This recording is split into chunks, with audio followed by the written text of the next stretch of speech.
Hi, welcome to our channel where we share the most intriguing stories. When architect Max Hartley returns to restore his crumbling childhood home, he doesn't expect war.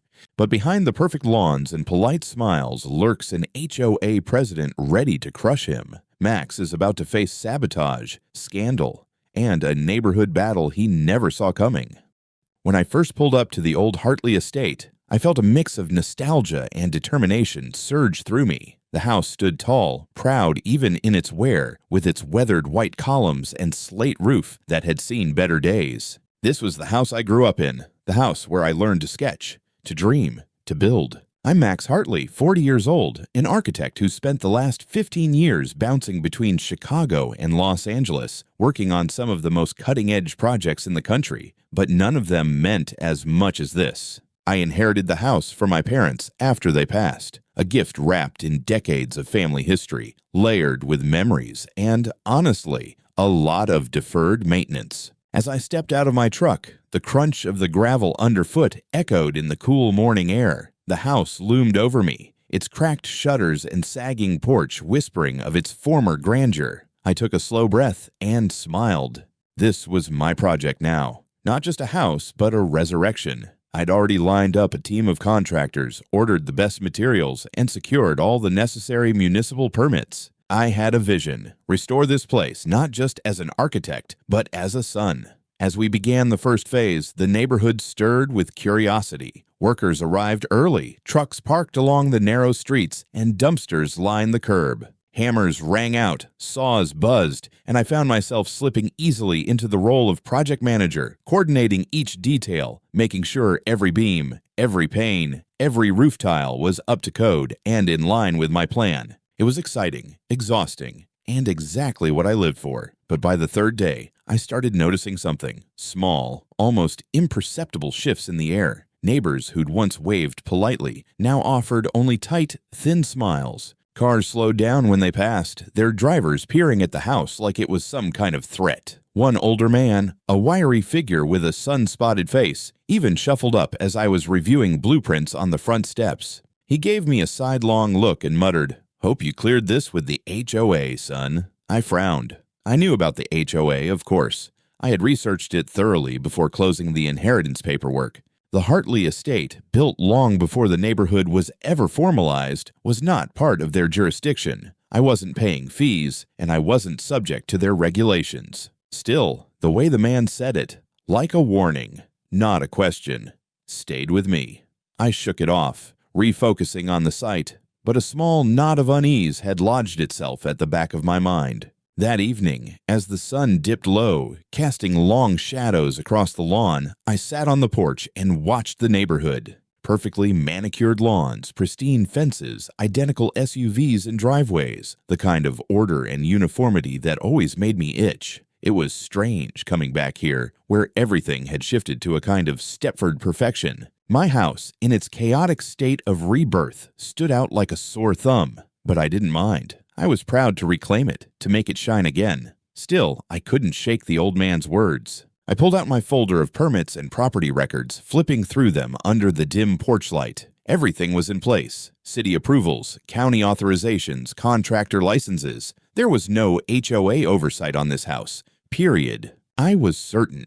And yet, as the night deepened and a pair of shadowy figures strolled past, glancing just a little too long at the house, a thought crossed my mind. Maybe they didn't care what the paperwork said. Maybe they thought their rules applied everywhere. I closed the folder and leaned back, staring up at the stars peeking through the branches above. Whatever was brewing, I'd handle it. This was my house, my project, my homecoming, and I wasn't about to let anyone interfere. It was early morning when the white Lexus rolled up to the curb, polished to a shine that sparkled in the sunlight.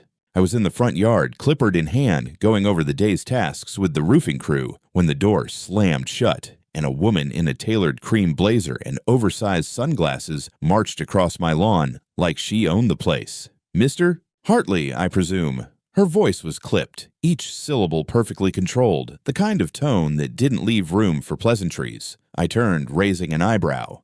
"Yes, I'm Max. Can I help you?" She extended a manicured hand, which I shook briefly. "Melissa Drake, president of the Willow Creek Homeowners Association."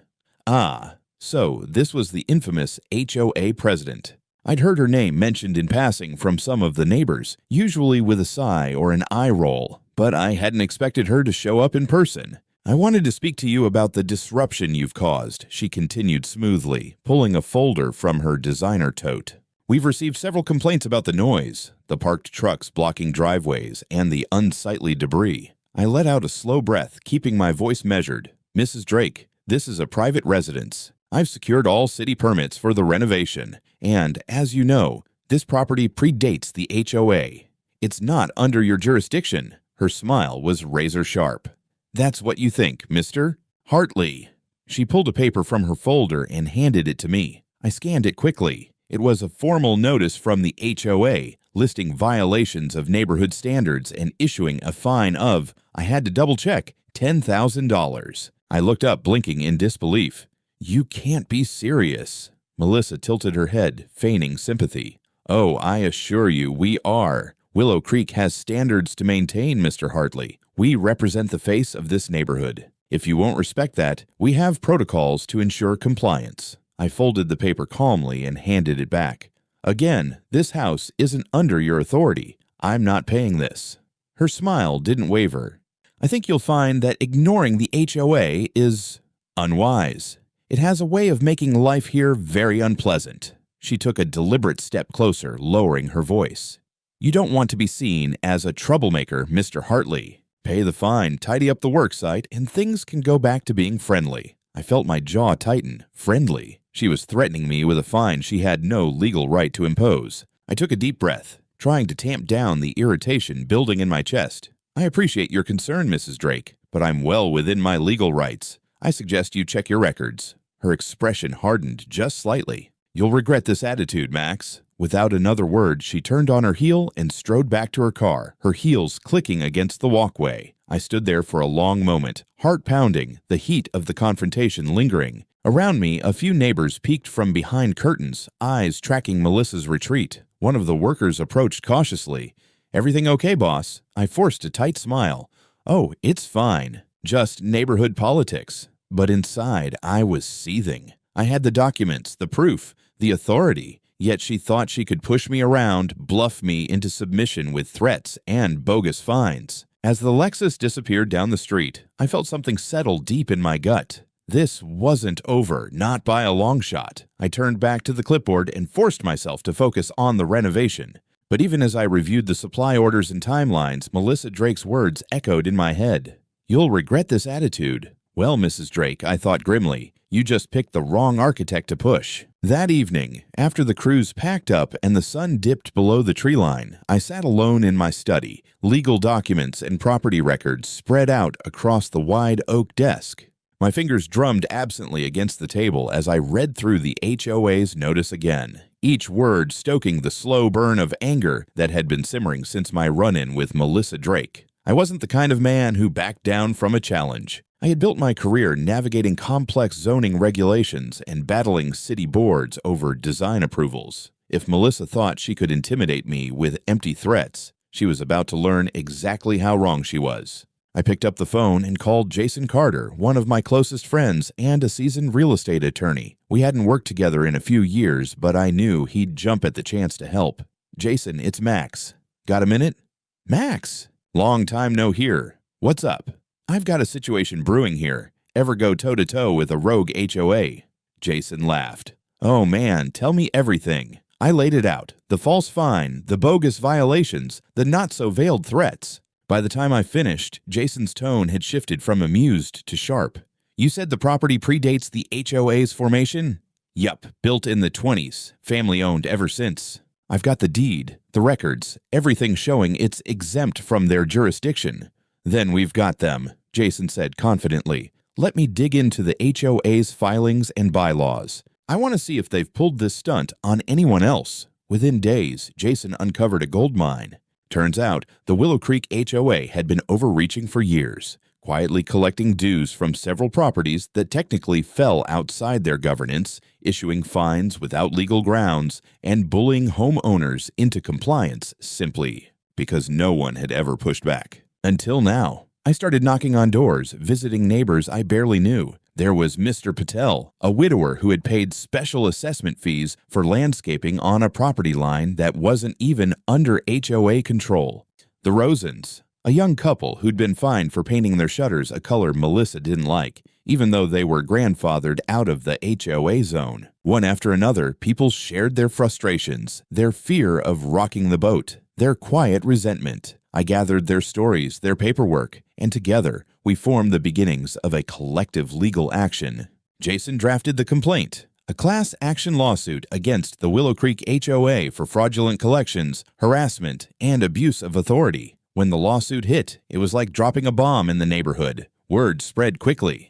Local reporters caught wind of the story, and soon my phone was ringing off the hook with interview requests. A camera crew even showed up on my lawn, eager to capture the image of the defiant architect standing up to the neighborhood bully. Melissa tried to push back, of course. She called an emergency HOA meeting, standing at the podium in her pearl necklace and perfectly pressed blazer, declaring that these accusations were baseless, that the HOA was simply protecting the integrity of the community. But it was too late. The tide had turned. Homeowners who had once been afraid to speak up were now standing together, armed with evidence and legal backing. Within weeks, the court issued a preliminary injunction halting all HOA enforcement actions pending investigation. By the end of the month, the judge ruled decisively. The Willow Creek HOA had exceeded its legal authority, operated outside its jurisdiction, and would be formally dissolved. Melissa was removed from her position in disgrace. She tried to save face, giving a teary-eyed statement about her love for the neighborhood, but no one was buying it.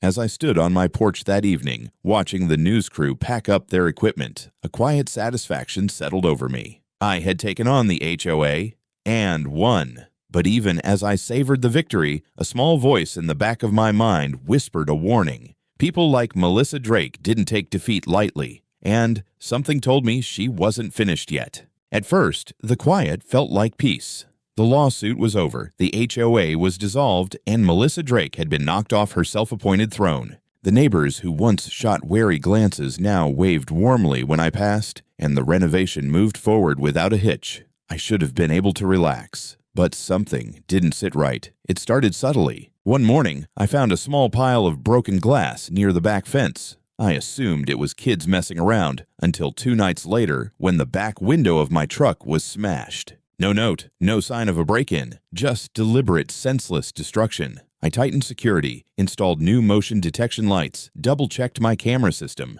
Days went by quietly, but then the threatening notes began. Folded pieces of paper shoved into my mailbox or taped to my front door. "You're not welcome here," one read. Another warned, "You destroyed what made this place good. Payback's coming." The messages were always unsigned, written in blocky, awkward letters meant to disguise the hand. I reported everything to the police, but they could only file reports. Without evidence of who was behind it, they were limited in what they could do. That's when I called in Ben Foster, a private investigator I'd worked with on a tricky client case years back. Ben was sharp, discreet, and thorough. When I explained the situation, he barely raised an eyebrow.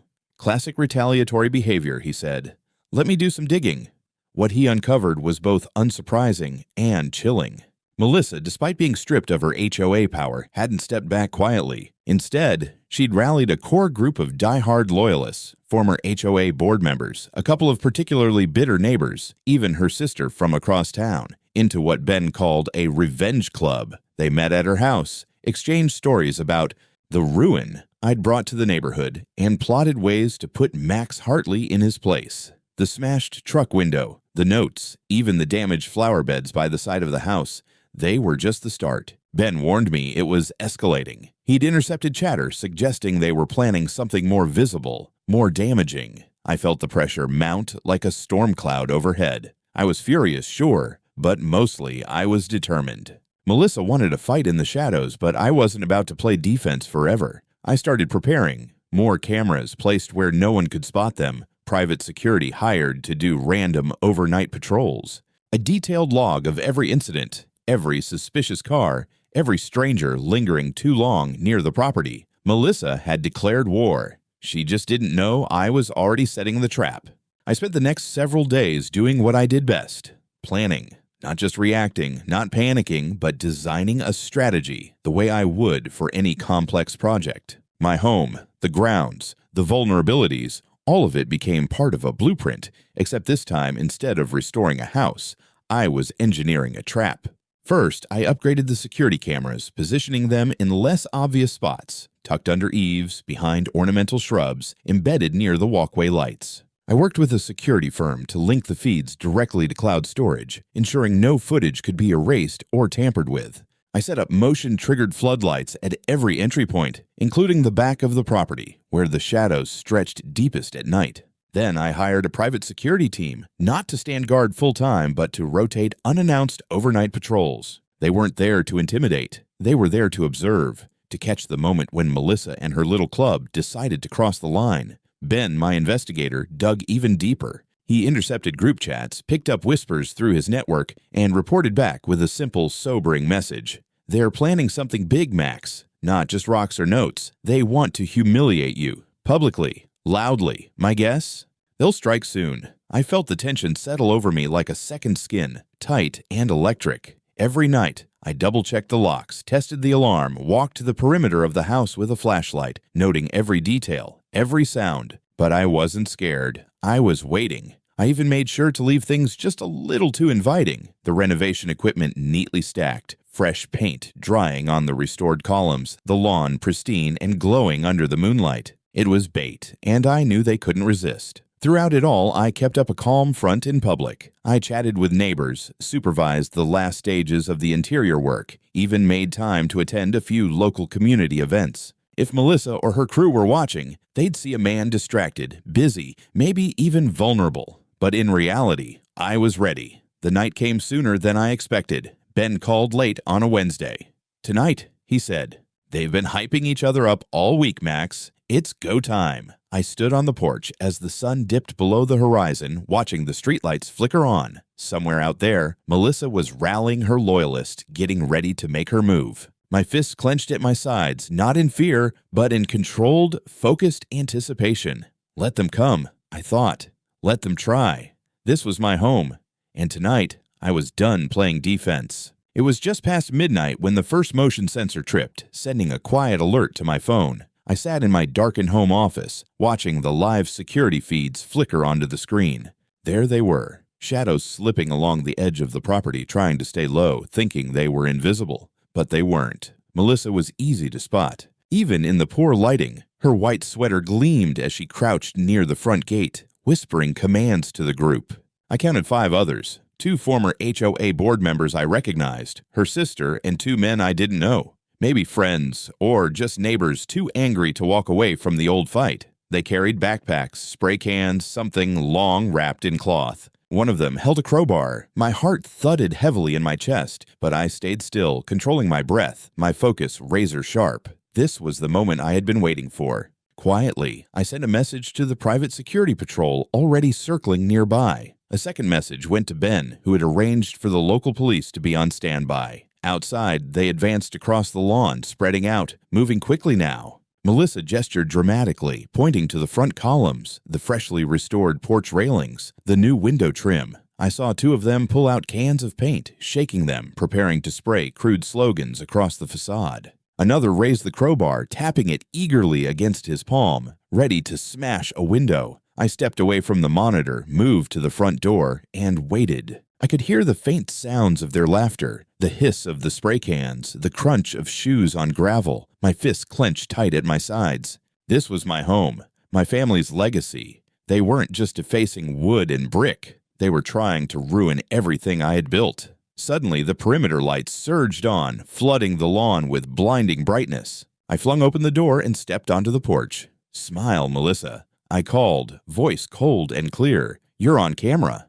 They froze. For a heartbeat, there was stunned silence. Then Melissa whirled, eyes wide, jaw clenched. "You smug bastard," she hissed, but the bravado cracked in her voice. The security team appeared from the driveway, flanking them swiftly, calmly. Melissa spun around, looking for a way to run, but headlights flashed at the curb as police cars pulled up. Tires crunching, doors flying open. Officers rushed forward, hands on weapons, commanding the group to drop everything and freeze. Melissa's sister burst into tears. One of the men raised his hands, dropping the crowbar to the ground with a sharp clatter. Melissa, though, she stood rigid, eyes darting, as if trying to calculate some last-second escape.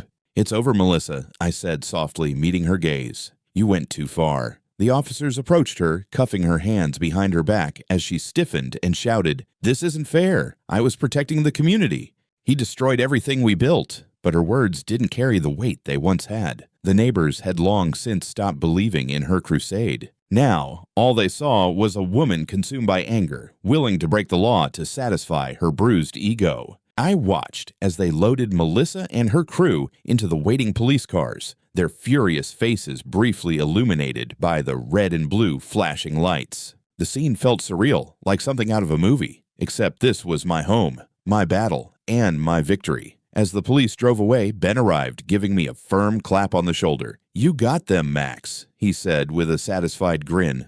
"They'll be facing charges for vandalism, conspiracy, harassment. The works." I let out a slow breath, feeling the adrenaline drain away, leaving behind exhaustion, relief, and a deep, fierce satisfaction. My house stood tall behind me, untouched, shining in the harsh glow of the security lights. Melissa had come here tonight to destroy something, but in the end, all she had done was destroy herself. The weeks after the arrests passed in a blur of police reports, legal follow-ups, and quiet, stunned conversations with neighbors. Melissa's face was splashed across the local news, her charges listed plainly beneath her once perfectly curated smile: vandalism, harassment, criminal conspiracy. For all her posturing, for all the years she'd spent crafting her image as the queen of the neighborhood, it took just one night, one foolish, reckless act, to bring it all crashing down. I found myself the center of attention, though not in the way I'd ever sought. Neighbors who once looked at me with suspicion now crossed the street to shake my hand. Mr. Patel, who'd lived here longer than anyone, brought over a bottle of whiskey and muttered, "Took someone with a backbone to finally shut her down."